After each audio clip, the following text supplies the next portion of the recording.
ನೋಡ್ರಿ, ಈಗ ಇದು ಪಂಚಾಯತಿ ಜಾಗ ಪಟ್ಟಣ ಪಂಚಾಯತಿಗೆ ಸಂಬಂಧಪಟ್ಟಿದ್ದು. ಈ ಸೊತ್ತನ್ನ ಏನಿದೆ ಪಂಚಾಯತಿ ಉಳಿಸ್ಕೊಡ್ಬೇಕು ಅಂತ ನಾಗರಿಕರು ಸಾರ್ವಜನಿಕರಾಗಿರ್ತಕ್ಕಂಥವ್ರು ನನಗೆ ಸಮಂಜಸವಾಗಿ ಅದು ಕೂಲಂಕುಷವಾಗಿ ಪರಿಶೀಲನೆ ಮಾಡಿ ಇರ್ತಕ್ಕಂಥ ಆಸ್ತಿ ಅವ್ರಿಗೆ ಏನ್ ಸಂಬಂಧಪಟ್ಟಿದೆ ಅದನ್ನ ಅವ್ರಿಗೆ ಬಿಟ್ಬಿಟ್ಟು ಮಿಕ್ಕಿದ್ದೇನೆ ಪಂಚಾಯತಿ ಜಾಗನ ತಗೋಬೇಕು, ಸ್ವಾಧೀನ ತಗೋಬೇಕು. ಈ ತರದಲ್ಲಿ ಬಹಳ ಸುಮಾರು ಅಕ್ರಮವಾಗಿ 100ರಿಂದ 200 ಈ ತರ ಕಟ್ಟಡಗಳು ಆಗಿದ್ದಾವೆ. ಅವನ್ನೆಲ್ಲ ಮುಂದೆ ತೆರವುಗೊಳಿಸಬೇಕಾಗುತ್ತೆ. ಪಂಚಾಯತಿ ಆಸ್ತಿ ಉಳಿಸಿ ಪಂಚಾಯತಿ ಬರ್ತಕ್ಕಂಥ ಆದಾಯನ ಅವರು ಸದುಪಯೋಗ ಪಡಿಸಬೇಕು ಅಂತ ಈ ಸಂದರ್ಭದಲ್ಲಿ ನಾವು ಆಗ್ರಹಿಸ್ತೇವೆ. ಅವ್ರಿಗೆಲ್ಲ ನೋಟಿಸ್ ಜಾರಿ ಮಾಡಿ ಅವ್ರು ಏನು ಕಾನೂನುಬದ್ಧವಾಗಿ ನಿಮ್ಗೆ ಏನೇನು ಅದನ್ನ ಅಕ್ವೈರ್ ಮಾಡ್ಕೋಬೇಕು ಅದನ್ನೆಲ್ಲ ಅಕ್ವೈರ್ ಮಾಡ್ಕೊಳ್ಳಿ. ನಿಮ್ಮ ಹಿಂದ್ಗಡೆ ಯಾವಾಗಲೂ ಸಾರ್ವಜನಿಕರು ಎಲ್ಲ ಸಂಘಗಳು ಅಧ್ಯಕ್ಷರುಗಳು ಸದಸ್ಯರುಗಳು ಎಲ್ಲ ನಿಮ್ಮ ಮುಂದೆ ಇರ್ತಾರೆ.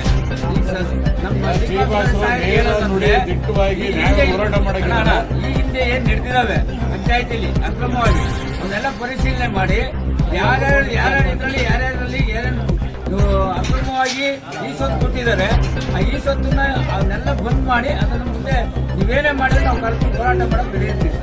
ಆಯ್ತಾ ಸರ್? ಮಾಡಿ ಅದು ಒಳ್ಳೆ